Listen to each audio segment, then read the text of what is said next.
US East Virginia 1 will go down if you plug this in. And it'll charge you approximately 3 cents a month until you cancel your subscription. 3 cents is pretty low. I'm confident it's gonna charge me $3 until I get to death of the universe. Once they're all artificial intelligence entities, the charges won't be in dollars, they'll be in volts. Dude, I want a robot in my head that I can hack people with, like Cyberpunk. That'd be cool. All right, let's get into that. I can tell that people are very excited about the end of their day. It just hasn't arrived yet. I do have a more important question now that you brought that up. If you actually use your brain for supercomputing, or like not supercomputing, but like as a computer, like with like electronics, if you like had to do something resource intensive that would overheat your brain and you went in an ice bath and did it, would that actually help? Probably. Yeah.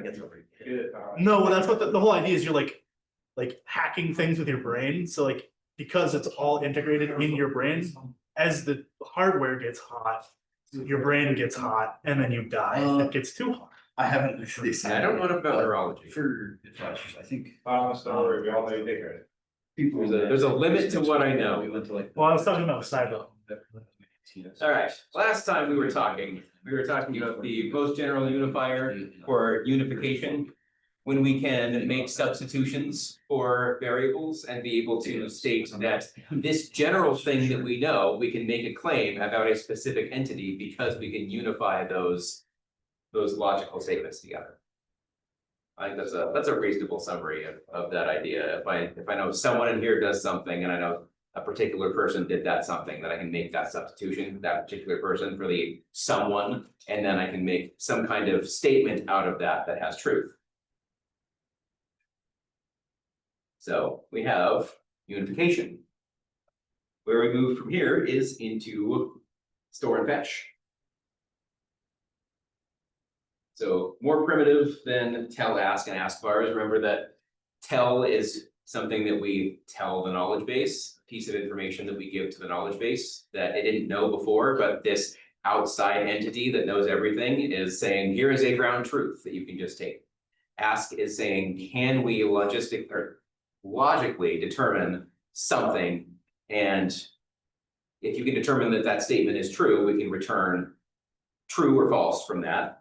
And ask bars will say which of the associated variable instantiations that we can possibly make can we show for a particular query. Like, who in here can drink 10 cups of coffee and still sleep? That would return a list of student names. So ask bars would kind of try to apply that to every possible student and either succeed or fail, depending on that. Oh, nobody can. I've come close.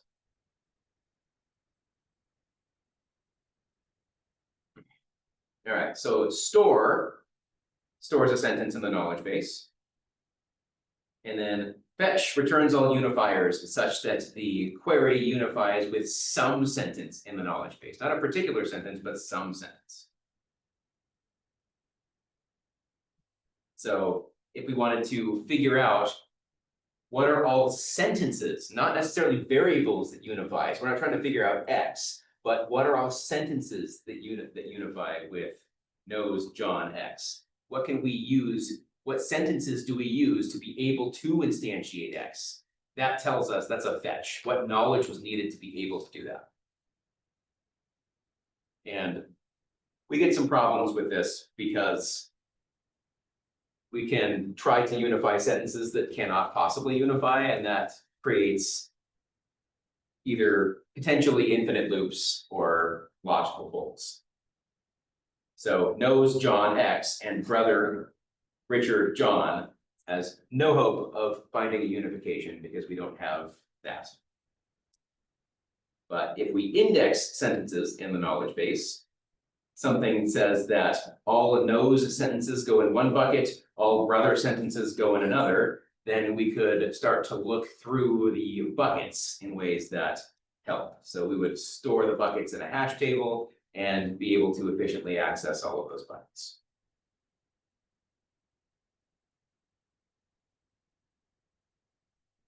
course, you might now worry that there are too many elements in each of those buckets, and it's going to be computationally expensive to look through each bucket.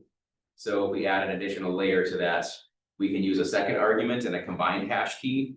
And now we can find them much more efficiently. And this is just true in general with any hash table that you have. If there are too many elements in a particular bucket, think about combining elements together and using those in the set of keys. Since we know that the keys are stored in a binary, a logarithmic access structure. For whom is this new information? I never know in any given class. I start to assume that in upper division classes, we know how to access a hash table, that it's a set that is stored as a binary search tree, which has logarithmic access. Is it like a dictionary in Python? Yeah. I prefer that. Yeah, so yeah, it's exactly the same thing as a dictionary, but you access the key via something that has logarithmic time access. So if you're creating a duplicate, now you're taking the cross product of what would have been in the old key and the size of that bucket, and you're factoring some of that out into the key, where now the key is a cross product of some of that. It's going to make each bin much smaller. But since the key has logarithmic time access, then you can put quite a bit of that complexity into the key search and still save time.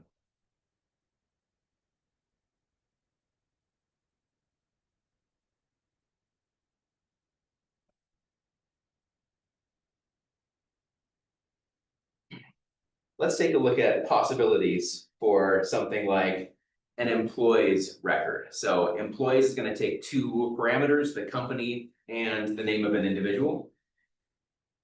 If we store things in the knowledge base, we can start to index possible queries. So now we could start to ask questions that would be answered by employees NVIDIA Richard, such as, does NVIDIA employ Richard? We could start to answer that question when we store this information for fast access. Employs X Richard asks, who employs Richard? So if we bin these correctly, we would be searching through just the subset of queries that could be an answer to this. Like an employee is its own bucket. We don't want to look through and try to figure out, does John employ Richard? Because it would be a company, not a person employing a person. It's a company employing a person. Or does NVIDIA employ Oracle? That doesn't make sense. You wouldn't want to search through that because there's no reason or way that that could unify. So you're going to bin the companies and the employees so that you're only looking through the associated list that could possibly unify. Yeah. Okay, extremely dumb question. Because I kind of like, the last time we did this, I wasn't following fully. What is like the overlying, like what are we learning right now? Fair. So we're learning techniques for how to be able, for a knowledge base, to be able to determine, to store information and to be able to determine truth. If I wanted to ask something like, is Thomas wearing a black shirt? The answer is yes, but there would have to be some specific object that is the shirt you are wearing. And then I would have to be able to assign that to you, the object, using some kind of wearing predicate that says some individual is wearing some shirt. The some individual is you, and the some shirt is this black shirt. So I can answer this thing about the shirt that happens to have something that is black in a way that the knowledge base would use some kind of, we're about to talk about these algorithms, allowing you to now determine this true statement, even though that wasn't directly put in the knowledge base. We can use logical inference to determine that and return it. Okay. Yeah, that's a good question though. We should always know what we're doing. This kind of, not off base, kind of a stupid question in this. Maybe not, we'll see. So There are too many stupid it's questions. kind of off a little bit, it's kind of. Yeah. Diverting to Sure. the employees and video Richard, but can we chain employees to the same individual but to different? Potentially, that would be something that you'd have to incorporate in the knowledge base in terms of a rule. If you added a rule that says for all employees or for all X, employee X implies, and some way of saying is employed by one and only one company. And then you would say at least one company and at most one company, kind of separate. In separate ways to say exactly one company, and then you could unify that against employs NVIDIA Richard to say if NVIDIA employs Richard, then no one else employs Richard.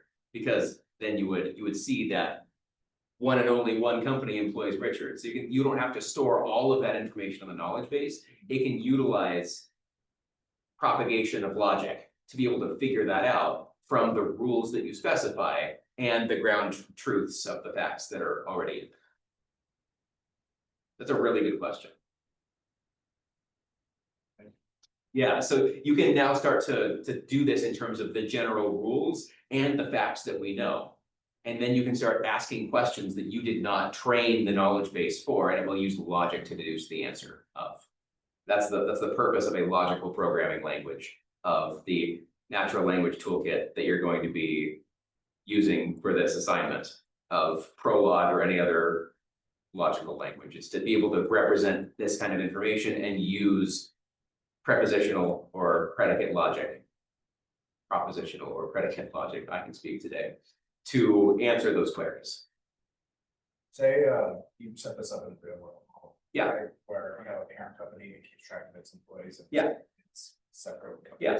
So you have the same person, like, same person shows up 5 different times in different children, like corporation. Sure. Companies, but their rules are only employment one, as it handle like real world situations. Yeah, it would depend on if your system breaks the rules that were set up for the system, then there's no guarantee of exactly what it will do, but as soon as it tries against some rules and determines something that has to be true, then it will spit out that truth. And I think at the very beginning of this, I said that as soon as you have one false piece of information in a knowledge base, you can generate an infinite amount of false information. So this would be one of those ways. If the rules aren't correct and specified, or if rules are specified and then are broken in some capacity. And the only way to break those rules is if the user asserts something that is false. But then there's no guarantee on the truth value of anything that is logically determined from them. Which has, to me, really important and real implications for what we think we know. As soon as we believe something that is not true, we can't trust anything we think we believe. It could have been generated via perfect logic that can be traced back to something that was false, that was added to our knowledge base. So studying something like this can be really interesting for social media related studies, for political related studies of any kind of, gosh, that's the word I'm looking for, propaganda, and how propaganda can work. You make someone believe something and then you feed them messaging that feeds back into the thing, that falsity that you fed them, and they will develop an entire worldview or model that is based on just what you injected into their brain at some point. And it's wild that the entire time they were using perfect logical deduction, so they have no way of knowing that a chunk of their worldview is just wrong, or is based on one false piece of information that was put there early on. It's like the Truman Show. Yeah, and Sam points this out in chat, feeding AI propaganda would cause so many problems, and that actually is a very good hack into AI, is to start to figure out how to feed it false information. Is the person who's administering the system fact checking everything that it's spitting out? Yeah, it's gotta not be, because like things have bias and people have bias, so you're bound to have at least some sort of misinformation in it. Yeah. And I'm sure it's like a pretty high amount. Any AI that we use or LLM that we use that spits out information is scraping the entirety of the internet and human knowledge. And we know there's some weird bullshit on the internet that if it's not correctly determining what is reliable or valid information from what is not, then how do we know that what it's producing is something that is worth our consumption? Yeah, follow up, because people have bias and AI is created by people, AI is inherently going to be flawed and biased. That is true.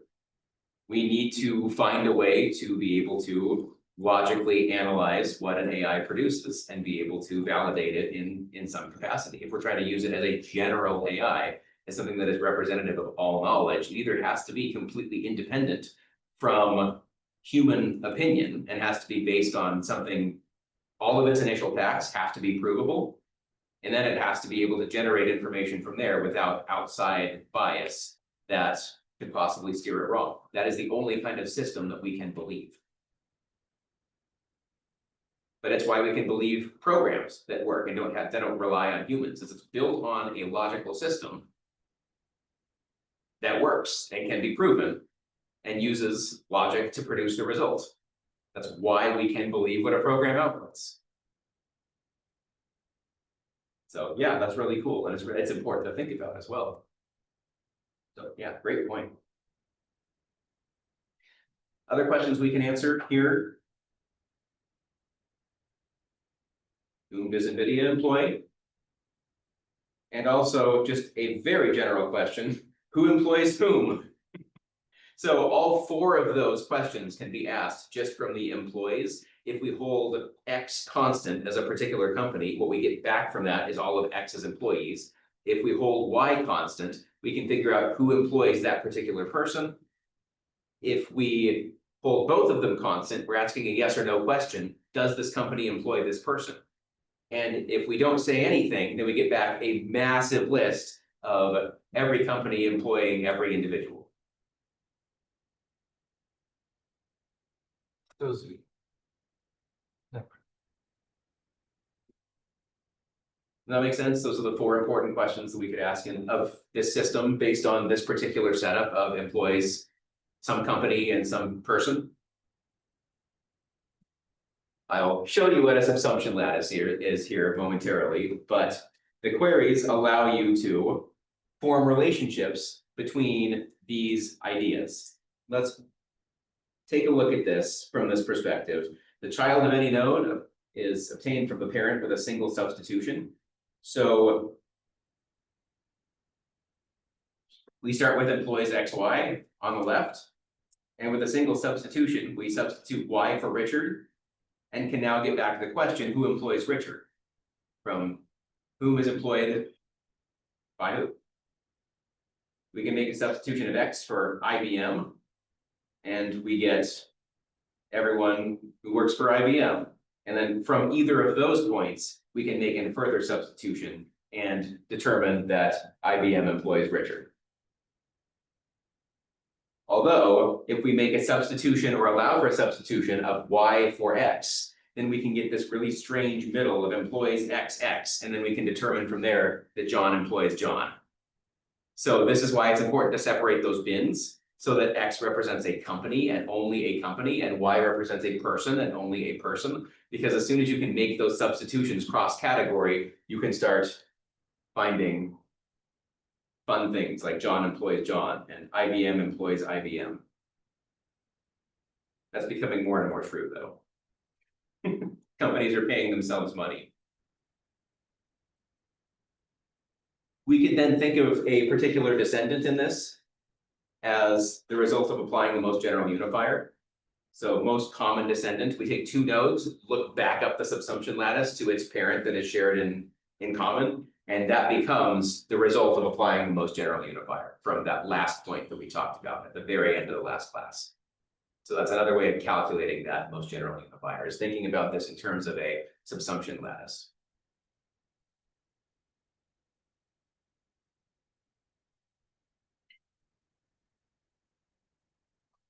Also allows us the power to repeat constants. That's what the employees John is also showing, is if we allow for things like someone being self-employed, then we could feed that into the system and be able to represent that as well.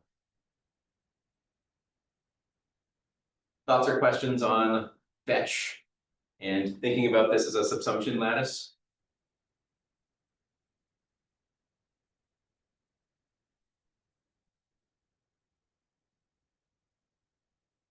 Let's talk the efficiency of this, because this is interesting. So we have a predicate like employees, and it's going to have n arguments. A company and a person is a 2-argument predicate. The lattice for that is going to contain 2 to the n nodes. That makes sense. It's just now a combinatorics problem of we can either know nothing about either. We know one thing, we know the other thing, or we know both things. That becomes 4 things. We have like 1, 2, 1. This becomes a row of Pascal's triangle. This tends to show up in every one of my classes in some way, shape, or form, which is interesting. But yeah, it's just a combinatorics problem. But because some systems are going to allow for or have predicates that have a large number of arguments, then we end up with huge subsumption lattices. We end up with huge numbers of indices in this, and we end up with very disgusting looking systems that take an exponential amount of memory based on the number of parameters to this predicate. So anytime we see anything exponential, small is fine, always is, but there are issues with larger values.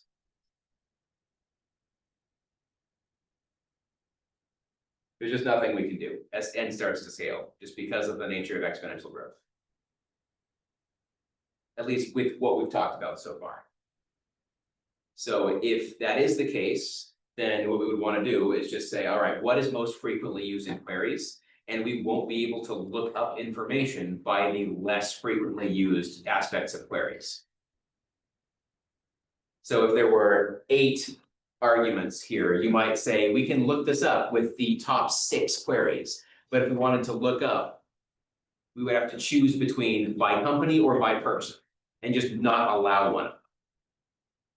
Both of those are pretty important. You can imagine there being an 8 tuple there, and just saying which of these are the least likely to be the queries for looking up. And we just won't allow for that. And that will make the subsumption lattice smaller. Carve off and subtract from that exponent, taking a large exponent and making it smaller and smaller into the realm of possibility.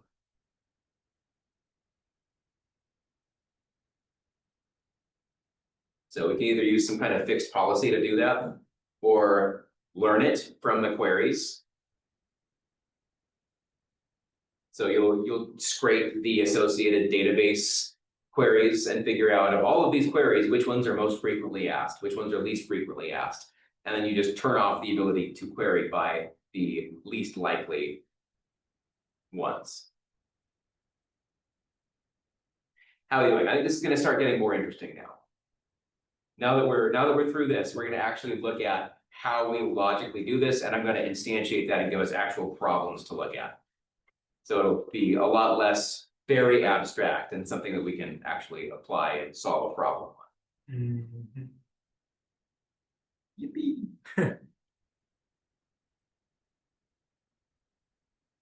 Yeah, let's see if I'm trying to understand your employees versus allergic. I think what I was referring to is the number of parameters inside of employees. So if we had something like the company, the person, the salary, the amount of paid time off, a bunch of information about who employs whom at what rate, with what benefits, with whatever other information you might want to shove into that, then we would say, all right, who's looking things up by the number of paid PTO days? When you're making a decision between particular jobs, maybe that's important, but not the absolute most important aspect. So we would turn something off that is the least likely way to look that up.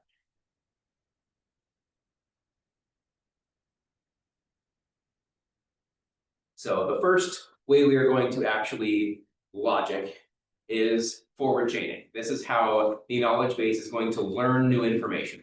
It's going to take the existing information, unify stuff together. It's going to figure out all of this, and we can now inference and determine additional truths that we did not specify. So forward chaining starts with everything that's already in the knowledge base, and there is some goal. There's some query that we are going to ask. It's attempting to answer an ask. And to do that, it needs to be able to determine yes or no to that ask. If that information is already in the knowledge base, great, it can just spit it right back out. But if that information is not in the knowledge base, then it's going to sit there and crank trying to figure that out from the information that it has. So the example we're going to attach ourselves to is one out of the textbook. It's a little strange, but it's based on this paragraph of English. The law says that it is a crime for an American to sell weapons to hostile nations. The country, no, an enemy of America, has some missiles, and all of its missiles were sold to it by Colonel West, who is American. That is a boatload of logic in the middle of that sentence. So you could do something like try to ask a question about this system. And we would need some way of now representing this in some kind of knowledge base. So the first exercise that I have for everyone is all of this information, let's try to translate it directly into first order logic. What statements can we make in first order logic based on this information? And only take what's directly told to us. Do no inference on your own, but try to convert from this text directly into further information. So we could start with just the first sentence. It is a crime for an American to sell weapons to hostile nations.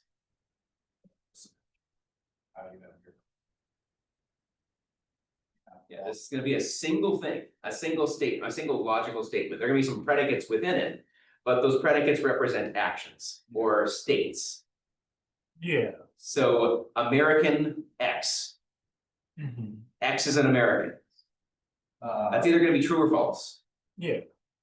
Like, I would say like all instances of, for America, selling weapons to. I know it's actually surprisingly challenging, I find, in discrete classes to actually represent going from English to logic, yeah. So you'd have something that is sell weapons, right? Like you have like, this is like Yeah. three things. You'd have is American, Mm-hmm. sell weapons. What is a weapon? We need to figure out if something is a weapon, right? Oh, Yeah, we need to be, like, what if I sold Thomas to a foreign nation? Is that a weapon? I would argue yes. Selling as a. Okay, so you'd at least have is American and is hostile, right? Because you have to check if the nation's hostile. Sure, So you'd have to define weapons, which I don't really know how you do that. is weapon, that's fine, it's just it's Boolean, right? Really? An object is either a weapon or it's not. Okay, is weapon. And then the thing sell weapon would be like the combination of how you're doing that, right? So Yeah, you could, is American, so X sell weapon to Y, then you check X is American. mhm. Well, first you have to check if it's a weapon, but, or so X sells. Can you do three or can you only do two? Yeah, you can do three. Okay, three into the selling, I think selling. Yeah, cell takes three variables, yep. Yeah, First you're working with them, but. yeah, so X, Y, Z, person, thing. Who it's Hostility. right? Yeah, So yeah, you, but we need an if then to attach, if something is true for all of those things, what can we? illegal. So Is- is illegal, Well, check all three it's of a those. crime, so that is, if someone does that, then they are a criminal. Cool. So we're gonna define criminality by that, so we end up with. If X is an American, Y is a weapon, and X sells Y to Z, which is hostile. Then X is a criminal. Yeah, that's about right. That's Yeah. so much though. Yeah, but it's just logic, right? It's breaking down exactly what's stated in that English statement. If X is an American, Y is a weapon, and Z is a hostile nation, and X sells Y to Z, then X is a criminal. This says nothing about any instantiations of these variables, so we're saying nothing about the country, no, we're saying nothing about Colonel West, we're saying nothing about being American, or what a weapon is, whether there is a weapon that exists. So we can use existential instantiation. We know that the country no, an enemy of America, has some missiles. So we know that there exists some X such that no owns X and X is a missile. But we can use existential instantiation to transform this now into say, all right, we're going to instantiate that object, missile X. We know that that is a thing. There is some missile M1 that is an object. That is the object that is a missile and is owned by no. So this object M1 is now the instantiation of that object. It's like the idea of going between the definition of a class and an instantiation of a class. The blueprint versus the actual object. We talk about what are the interrelationships, kind of at an abstraction level, and then what is actually true with the actual objects. And then we want to be able to show that this is actually happening. Here's a definition of a criminal. Now, can we prove that criminality is happening? So we end up with owns no M1 and M1 is a missile. What else can we imply from this? That a missile is a weapon. Right? Yeah, we need something that says that a missile is a weapon of some kind. Fair? Like the rest of the text line? Yeah, the rest of the text. Colonel West is an American, and that Colonel West sold them to, or there's so much, it's everything, every piece. West. The rest of the pieces. And missile and cell, and hostile. Yeah. But that's already solved above. Yeah, but do we know that from the text, or are you making any So inference it as you says say Colonel that? West, who is an American, so. Yes, Colonel West is valued in some American. yeah, we definitely need that, that'll come. And then it says, no is enemy. Of America. You could argue that it doesn't specify that a missile is a weapon, so it wouldn't be true, but a missile's a weapon, Yeah, we right? need something that So tells us that, so here's the next one. All missiles, If X is a missile and X is owned by no, that implies that X was sold by Colonel West to no. but it says. So you can't actually, Of some. like, can you not actually prove this then, since it doesn't explicitly say that a missile's a weapon, or are you able to be like, yeah, a missile's a weapon? We'd have to include that in the knowledge base. in some- Okay, some so capacity. this would not say that he's a criminal because a missile, we don't know what that is. We would say, yeah, we would have to assert. If X is a missile, then X is a weapon. Okay, so That'll be in there somewhere. is this just like an exercise in how easy it is to overlook things then? Potential, a little bit, but there's a little bit of inference that you'd have to be able to put in there. If we're saying American X and missile Y, you could instantiate, it's just kind of a level of abstraction with using weapon. It's just that there's some weapon that happens to be a missile, yeah, we need to make that connection. Isn't that not entirely a true statement, for the missiles? Because it might be all. All of its missiles were sold to it by Colonel West, is up in the text. Yeah, but that implies that the missiles that it has, because it has missiles. Yes, And all. so, its yeah, missiles- all of the missiles that no owns were sold to it by Colonel West. Yes, So if X is a missile and no owns X, then all those missiles. then West must have sold X to no. That is implied by the text. Okay, We would also need to be able to state that if X is an enemy of America, then X is hostile. Then we need instantiations that West is an American, that no is an enemy of America. So this becomes the information that we need. We probably do need something that says that a missile is a weapon. So let's take a look at how forward chaining would go about it, because this is everything that we can get from this text, directly going from text to logic. How does forward chaining be able to actually instantiate this and determine that Colonel West is a criminal. Because that's not stated anywhere. Nowhere in this text does it say Colonel West is a criminal. So we need to use some kind of logical inference to be able to say yes or no to that ask to this knowledge base. Well, so that's just because we already have cells and we know if an American sells a weapon to a hostile thing, that they're a criminal. That is a human-based logical argument.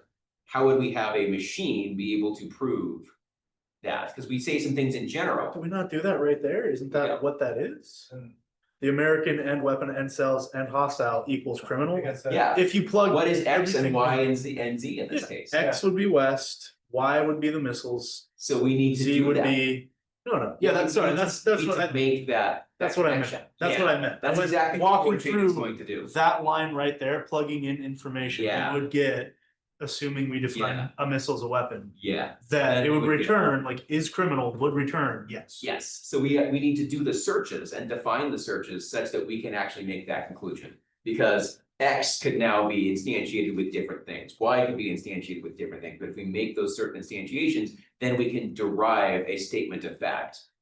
Criminal West. I'm just wondering if this is accounting for basically if West is a portion, like a small percentage of the population, like it's, West is an individual, yes. yeah, So is it evaluating that, or is it saying that anyone named West is? oh, it's a particular object at this point. Yeah, so West couldn't refer to each object has to have a unique name. If you don't allow for a unique name, you start arresting way too many people and wrong people. And it's funny how that actually happened. I had an undergraduate professor who wanted to be strictly off the record, that no internet reference really existed aside from, you know, a blank page on his university page with no contact information, no outside reference, no picture, had no internet presence whatsoever, and yet was determined to have somehow committed a crime because someone with exactly his name who lived in the same state, when it was looked up, returned that object instead of, there was ambiguity in the actual associated object. Is unfair. And if we allow the objects to have the same name, then you have that ambiguity and you might return the wrong object and arrest the wrong person. Yeah, each one has to have a unique identifier, otherwise you can't necessarily logically believe your own conclusions. That is a good point, though. Alright, let's look at the algorithm itself. Here it is in pseudocode form, which is particularly useful outside of sitting and staring at it for a while to make sure it happens. So let's try to explain it step by step and intuitively. So we start with what we know from the beginning, the statements that we made on the last slide. So we start with that information. From there, we can start to conclude things from the known rules. We just loop this process as we try to derive and put things together that allow us to make conclusions until we've either shown the information or have shown that the information is impossible, in which case we can return true or false.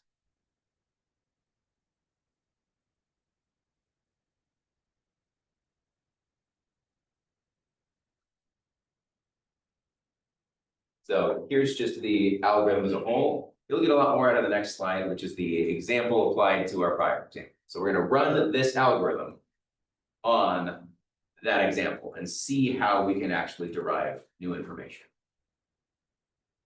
Let's do that and then we can come back to this, I guess. So we're gonna apply forward chaining. We do this iteration by iteration. As long as there's new information to derive, as long as we haven't derived the query or that the query is impossible, we continue to churn out new information. So we will satisfy missile X and owns no X implies cell West X no with an instantiation of X for this missile object M1. And we can derive from that, we imply that cells West M1 no. M1 was sold by West to no. That is a new statement of fact that wasn't in our knowledge base, but now we can derive by just making one substitution. The premises were true. X is a missile, M1 is a missile. no owns X, no owns M1.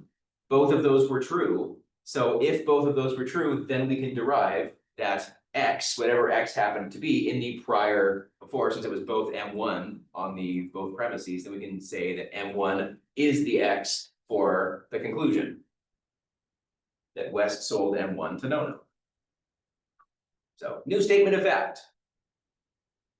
We can satisfy that X is a missile, implies weapon of X, that wasn't there. I must have missed it somewhere somehow. Yes, if X is a missile, then X is a weapon. We again instantiate M1 for X, and we can derive from that M1 is a weapon. Yeah. Who does West come from? I might have missed that part. Yeah, it's in the, He's talking about me. yeah, it's the guy's name. Sold to it by Colonel West. In the text.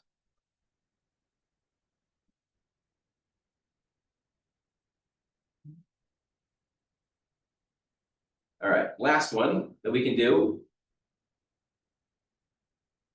X is an enemy of America implies that X is hostile. If we instantiate X to be no, and we know that no is an enemy of America, that's a statement that we already knew, then we can determine that no is hostile. We didn't have that in our knowledge base before. So that's everything that we can apply on the first pass through this loop that just generates new information based on the information that we have. Iteration 2 is going to utilize what we just derived and try to satisfy that with existing information. So now we can make all three instantiations in American X, weapon Y, sells X, Y, Z, hostile Z, implies criminal X. If X is West, Y is M1, and Z is no, then all of that allows for all of the premises there to be true with information that is in the knowledge base that we know. The result from that is that we can derive the statement West is a criminal. Now we add West as a criminal to the knowledge base and can answer the query of is Colonel West a criminal? We derived the information that we wanted to prove, now we can state it as fact. So it looks kind of like this. We want to prove that West is a criminal, so we just start manipulating things until we can either show it or prove that it's impossible. And we'll actually show you resolution to be able to see whether something is possible or not. Does the algorithmic process make sense? You're just comparing each possible statement that is uninstantiated with everything that it could be instantiated with in that bucket, and see if you can now apply the premises of some if-then statement. If the thing happens to be true, then you can apply the conclusion and add the conclusion to your knowledge base. Then that becomes one of the premises for something else for you to derive something else, which becomes a premise for something else to derive something else. There aren't very many options in a small toy problem like this, but when you're dealing with the entirety of human knowledge, this can be a very large search problem, and you can derive all sorts of things. All sorts of information. And it becomes a search problem. Everything in this class boils down to being a search problem at the end of the day. Which is kind of fun. How are we doing? Time for a break? Yeah. I have a question. So Yeah. that graph that you have there, what is it referencing? Is it referencing all iterations or just the specific? Yes, the first iteration is on the bottom. That's right, that's the information that we knew, and then we generate the middle, and then we generate the last. So this was the ground truth of what we know. Then we generated everything here based on this information with some kind of instantiation. Then from here, with this information, all of this came together as all of the information that we plug into X, Y, and Z to be able to derive that. So this drove that, this and this drove that, this drove that, and we carried this upwards to using this and this and this and this derive that. Yeah. What's the little like web thing? Both of this web here, Yeah, the arc. both of these, this is an and, both of these were needed to derive that. And here, all four of these were needed to derive that. Just odd. Because seems like phones should be. That is. Handed better to between cells, hostile. Yeah, that's possible, but we did need to know that No owned that missile to be able to determine that West sold it to No. That was an important prerequisite. Because maybe if No didn't own M1, this is M1 that's a missile that the US owns. I guess I should say America owns. Because this is, of course, all of America, North America and South America. This is just one big conglomeration. We're not necessarily talking about the US here, America.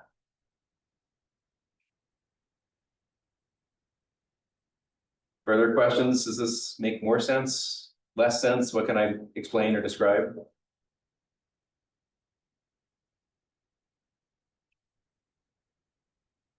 All of this was information that was either used, that was given to us from our conversion into first order logic, or was from existential instantiation, which we applied before forward chaining. Once we had done that, we had a knowledge base of information from what we could get just from the text. From that, we just derived as much information as we could on the first iteration, derived as much information as we could in the second iteration, and revealed what we were looking for.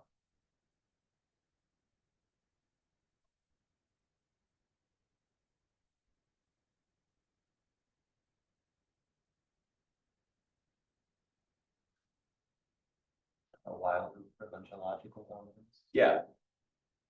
Yeah, it's a search through a search space to try to derive new information. And you can see how you might be able to use some kind of heuristic in this to look at the appropriate, if you have a large amount of in the knowledge base, what should we look at? How should we order that in order to derive information that's going to get us closer to the query? Because you don't want to generate all knowledge.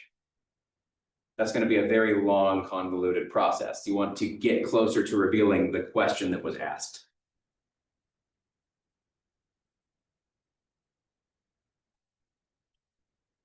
All right, let's take a break for a bit. I will answer any exam related questions from especially people who have a harder time getting to my availability in the middle of the day.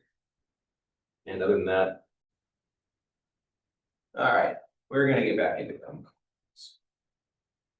So from this example, which hopefully, does anyone have any questions or look at this and think about it during the break to want to point out more? Yeah. How much of this example is based off of the Iran-Contra? The what? The Iran-Contra affair? Oh, I think it's where they pulled it from. Okay, cause it's like Colonel West.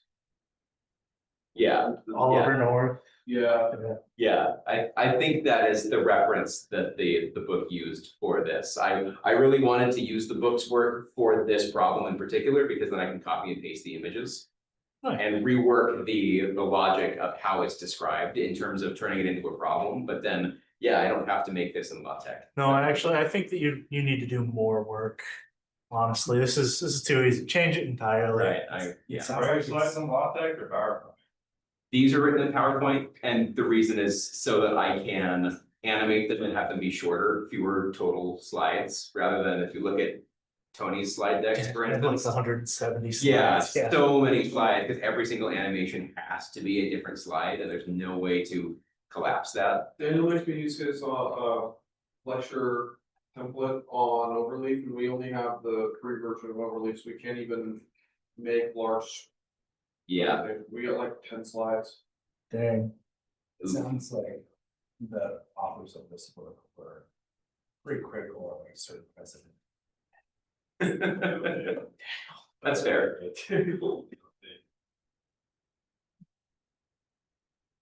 All right, so talking about how efficient forward chaining is. Forward chaining is nice because it's the most intuitive type of this I find for humans. And the reason for that is you have a query, you have your information, and it's manipulating the information to become the query, which is most how humans think. However, there are some downsides to doing that in terms of representing this in a machine, because unless you have some heuristic or way to target intelligently searching out information that's going to lead you closer to that goal, then you end up kind of searching from all of the knowledge base out around, and only some of that is going to be relevant to finding the answer to that problem.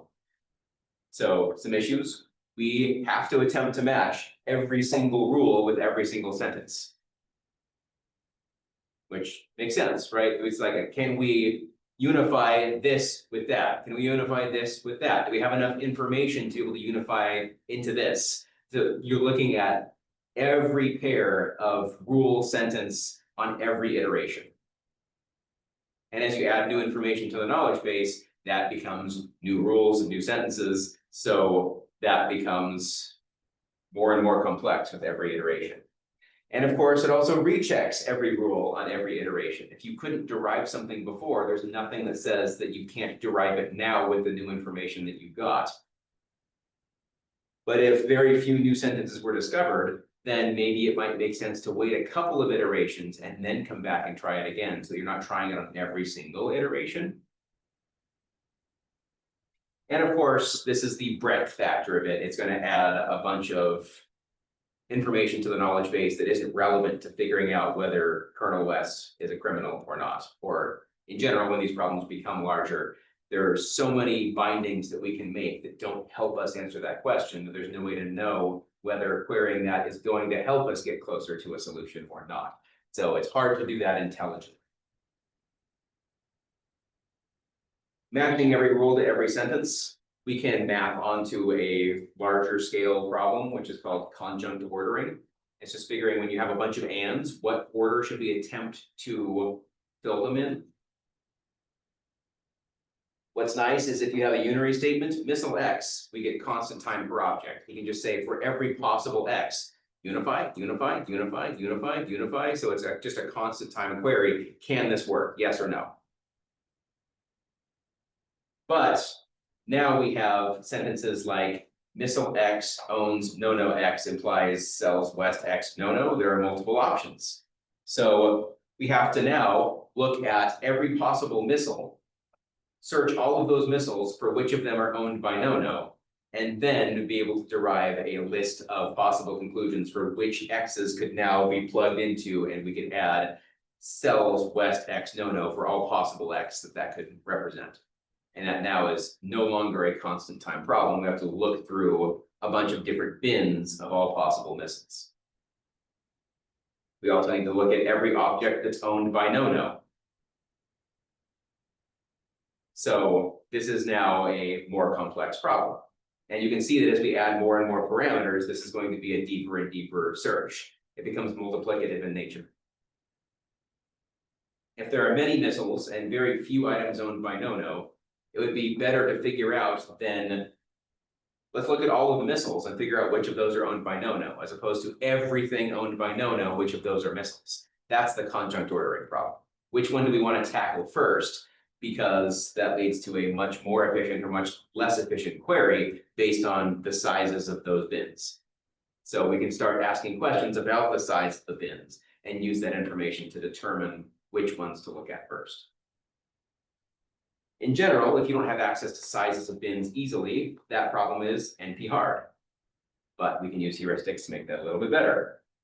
Minimum remaining values, if you remember that from the end of our couple lectures ago, that can be directly applied to this, and that will tell us which one we should look at first as a reasonable heuristic.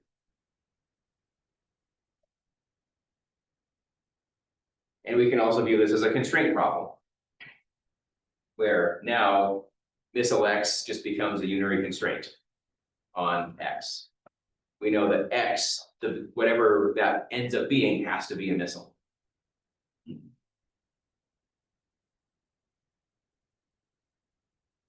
Second issue, the fact that we're rechecking every rule on every iteration. We need to use something that's more like incremental forward chaining to make that more efficient. So in the second iteration, if we look back and break that down into the first iteration, we found 3 new rules, and in the second iteration, we found 1. We omitted the sentence missile X implies weapon X, matching against missile M1, because we already concluded that. So there's no reason to conclude it again because we already added that to the knowledge base. If we knew that somehow, we could avoid checking it in the first place. So to do this, instead of applying every rule to every sentence, we are now going to say we're only going to apply things to anything that was recently derived. So if we now look back over instead of every possible rule, we can apply just the new sentences that we derived, those new sentences to everything. And everything that was recently derived to everything. That is going to be significantly less work. So any inference that didn't need to do this would have been derived last time. So no reason to check that again. Now we have bins for, we checked this last time, we need to check this time. We should only check the work that needs to be checked this time.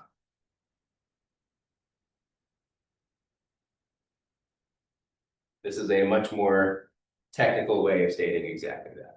Only check sentences, only if its premise includes a conjunct that unifies with a sentence newly inferred during the prior iteration.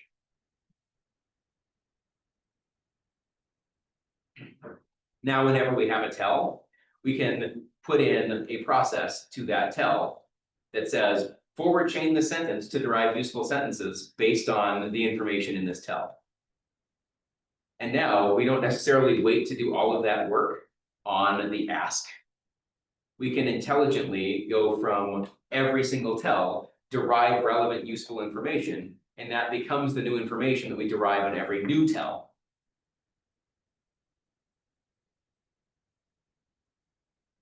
So much more efficient than just doing it the brute force, silly way.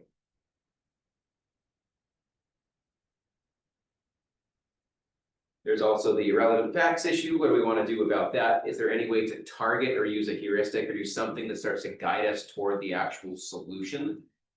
And to do this, we will actually utilize backward chaining because backward chaining is much more efficient at this than forward chaining is. We could use a different kind of database. Rather than a relational database, we can use a deductive database.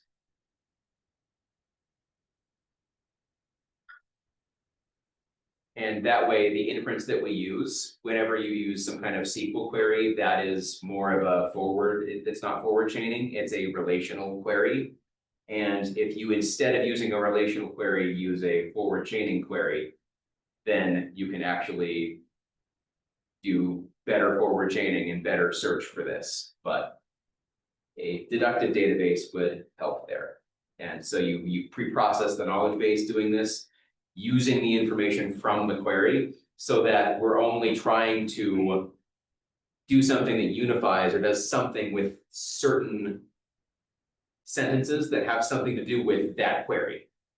That we are not using information that is irrelevant to it. But to do that, there's kind of a searching process that you have to do because you might use information A to derive B, B to derive C, C to derive D, and D is an element of the thing that we need to do. There's no way to tell that A maps to D, that is what we need, without looking through the A maps to B, maps to C, maps to D. How far out are you willing to look in that search web to try to figure out that, oh, this is related versus is not related.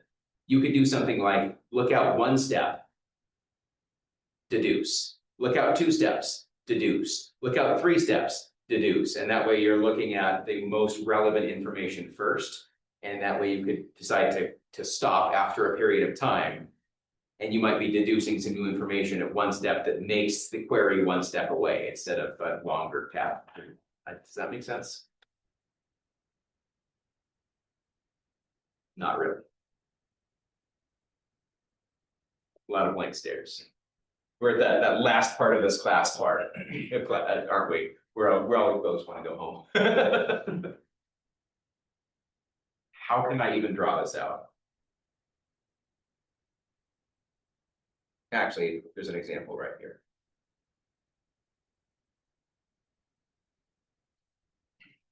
So here we have everything that we had before: American, weapon, sells, hostile, implies criminal. We can use a magic set here, this X, that is something that we can add to the knowledge base. Something like if we could determine what X is, then we can determine criminal without further information. So you add this dummy set, this dummy rule to the knowledge base. And that allows us to say, if the knowledge base contains facts about a bunch of Americans, Now we can immediately narrow our search to only West is considered further for this. You can imagine that if we're trying to figure out if every American is a criminal and all we want to figure out is Colonel West a criminal, there'd be a lot of potential inference going over every possible person that could be unified with American. And if we add Magic West to this inference, now there's no way that we can search through every possible American because we very quickly fail in that search and can abort it.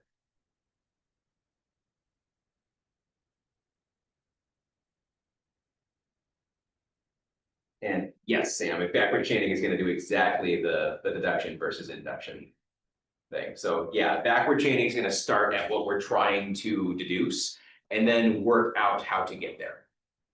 Or starting from there, try to deduce the information that we have in the knowledge base from the conclusion. So yeah, we're starting at the goal and inferring backwards. Once we can determine known sentences from that, we can make the associated instantiation that allows us to derive that conclusion. It's like, if this, then that. Well, then that, if that's true, then what has to be true in the if to derive that conclusion? Great, we make that connection. Then it's kind of like putting Legos together the opposite way. So again, here's the pseudocode. But backward chaining is kind of like the and/or search that we talked about in the first week of class.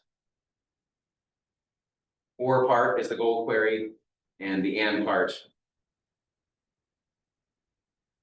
So we just look at what are all of the clauses that might unify with the goal.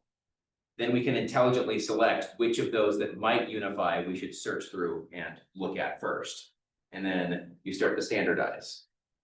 This helps you to figure out the associated new variables, and if you can make that connection with the information that's in the knowledge base with the conclusion, then you have the path there.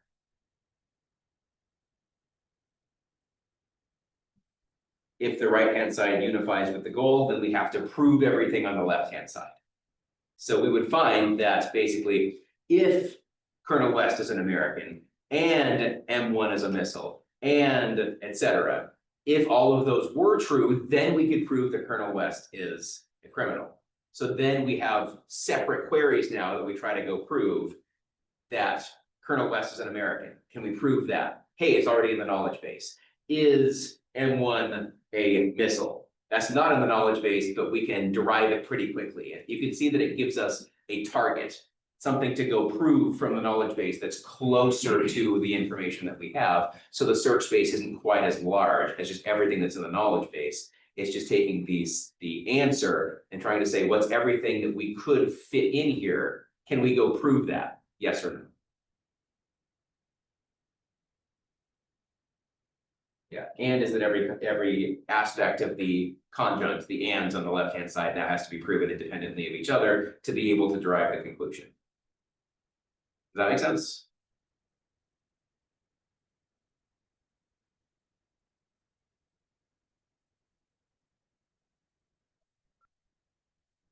Absolutely no feedback.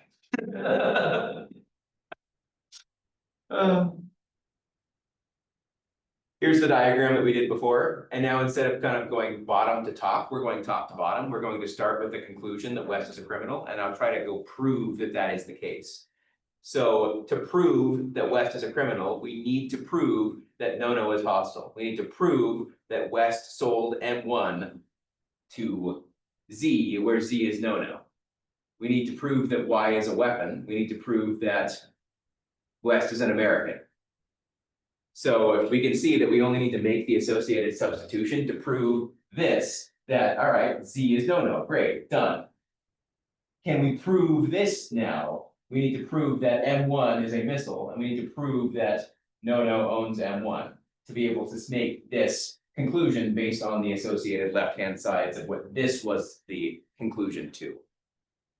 And once we make this chain, and we've proven that West is an American, it's already in the knowledge base, that Y is a weapon, which requires us to prove that Y is a missile. And then we backtrack and chain that together. We do this, chain that together. We do this, which requires us to do that, chain that together. With all of that information, now we've connected the knowledge base to the conclusion. Once we've done that connection of what we know to what we want to prove, that connection is there, that is the proof. Now we can say, yes, West is a criminal. And it's depth first, it's wonderful. It maps directly onto something that we all know and love. So that's nice, we can prove all of this without touching any of that. So we just kind of, each conjunct, go try to prove it. If that breaks down into more conjuncts of more things, just depth first, try to go prove that. And if at any point we run into a dead end, we can't prove that, backtrack. Try a different substitution. If there were other possible substitutions for Z here, then we would try a different substitution. If there was a different possible substitution here, we would try a different substitution. And we would fail if all of those failed. There's no possible substitution that would lead us to be able to have the if then, to produce the then that we need to produce to be able to prove that West is a criminal. What's great about depth first search? Linear space, we love it for that. The con about it is that we still have repeated states and some incompleteness. Incompleteness because this path could go on forever. There's nothing that says that this is ever going to terminate. And there may be a solution somewhere embedded in there, but we may never be able to answer no, because we may still be considering iterations and iterations and iterations and iterations. So we can't necessarily say no. If we can say yes, we will eventually find it, but no, we might spin forever. So let's take a quick aside and talk about ordered statements in logic programming. This is going to end up being reasonably important for your project. So I know most of you either want to go to bed or probably at the end of the day like today, drink something. Meet up. So let's say we have the associated order of statements. If we try to path from X to Z, we could do something that says something like, let's zoom in on this so you can actually see it. A path from X to Z implies that there is a link from X to Z. A path from X to Z says that if we can path from X to Y, then there is a link from X to Z. So path is a generic, can we get from source to destination? Link says there is an edge between these two nodes. So this would be how this is represented logically, potentially. So we could say something like, there's a path from A to C. Is there a link from A to C? No. So there's no way to immediately get there. On the other hand, is there a path from A to now anything that we could substitute for Y? Exploring that further, is there a link between A and some node Y? And the answer is yes, for the substitution Y is B. There's a link between A and B. So that returns the link between A and B as the path between A and B. And then we go try to link B and C, find that there is a direct link between B and C, and that returns the path A to B, B to C. Does that make sense?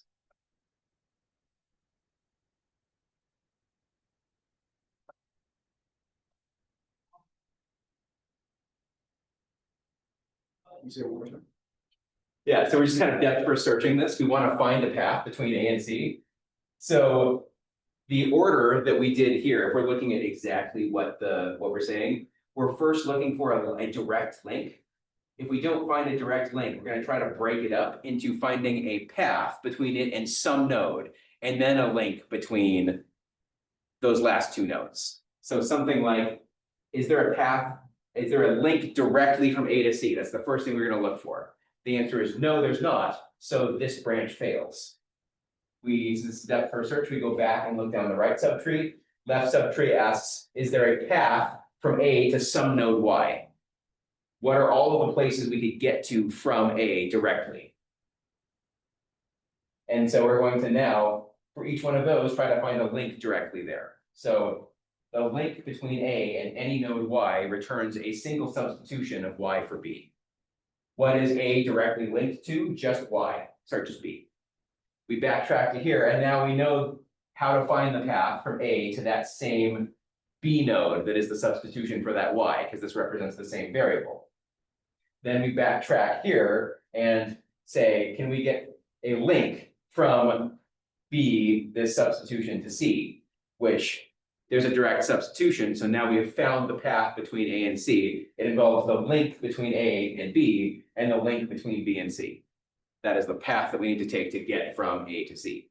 But it was because we did it in this associated rule order where we said, oh no, went so far back that here. So what happens now if we just flip these? So this is in your logic programming language. You're saying a path is defined as a link, or a path is defined as a path between a middle point and a link from that middle point to your destination. So you're going to do that in that order. You're going to look for the link first. If you don't find an immediate link, then you're going to look for a path to an intermediate node and a link from that intermediate node to the destination. And that will allow you to reconstruct the path. If you flip those orders in your logic programming language and say, first look for a path and then a link, and then look for a link, the result of that is that you're going to get an infinite loop or infinite recursion. So you say, is there a path from A to C? Well, the first thing we're going to check is there a path to some subnode Y and then a link between that node and C. That first, we're going to go down to the path and say, between A and Y, let's first find a path from A to some node that connects to that Y, Y prime. And then once that's done, we're going to link Y prime to Y. But you can see that this path is never going to finish. There's always going to be a left child of a left child of a left child, even when there is only a finite number of nodes that we need to look for, because we're first saying, we're first going to say, is there a path from A to some middle point? But before we try to resolve that, we're going to say, is there a path between A and some middle point to that middle point? And before we solve that, is there a path between A and that middle point of that middle point of that middle point? And we're never going to stop asking that question and start trying to fill that with real nodes, because instead we're looking for the path first, links later, which is not what we want. We first want to consider the link, and then if there isn't a direct link, then find a path through a middle node. So you can create fun infinite loops just in your statement ordering. Not even because you've defined a loop, it's just because you did things in the wrong order. Infinite loop.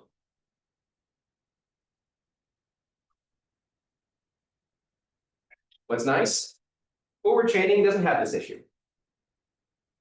But this is how incompleteness happens in backward chaining. If you order your logic wrong in your backward chain, you get incompleteness. Last thing we'll cover is redundant inference. And for this, we're going to use kind of a disgusting example. We want to find a path from A1 to J4. Imagine the associated either forward chain or backward chain from this. The backward chain can be something like starting at J4, which nodes can arrive at J4? From that, what nodes could arrive at that node? From there, what nodes could arrive at that, etc. How many inferences is it going to take to do that? Turns out that it's 877 inferences to just find a path. And if you do this wrong, inference can be exponential in terms of the number of ground facts, because we have to think about every possible node leading into that. How many of them are there? Most of the answer is no. We need to come up with a set that is yes. So as we're trying to find how many nodes go into J4, or which nodes go into J4, we have to look at this. Is there a link between here and here, here and here, here and here, here and here, here and here, here and here, here and here, etc. You have to do all of that to identify this node. And then which of the remaining nodes go into this? We find that it's exponential in terms of the number of questions that we're asking, with a branching factor based on the number of possible nodes that there are. which is wild. It ends up being a lot very quickly. If we use forward chaining, we end up with at most a quadratic number of paths to be generated, which is only 62 inferences on the forward chaining path. Because we can immediately ignore all of the associated nodes that we passed to get there.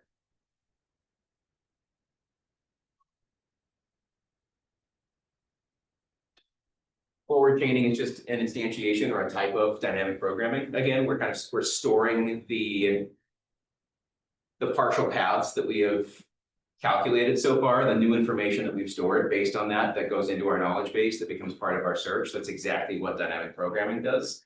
So we construct our subproblems based on smaller subproblems, and then we cache those smaller subproblems and are able to build a path for forward chaining much more efficiently than we are for backward chaining. Of course, we can also do it with backward chaining. So depending on the problem, it may be more worth or less worth your time to use forward chaining or backward chaining. We study them both because they're both useful.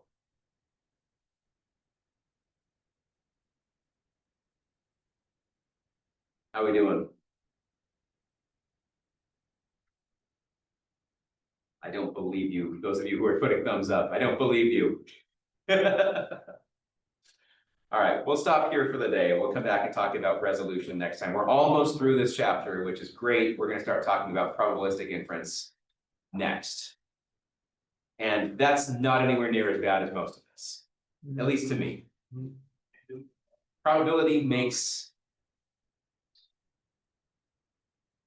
is happy. That's kind of the point where my brain is at the end of the day. That's the statement that I want to make. Probability is happy. If you want to question my sanity from that, you're more than welcome to. Right now, I am.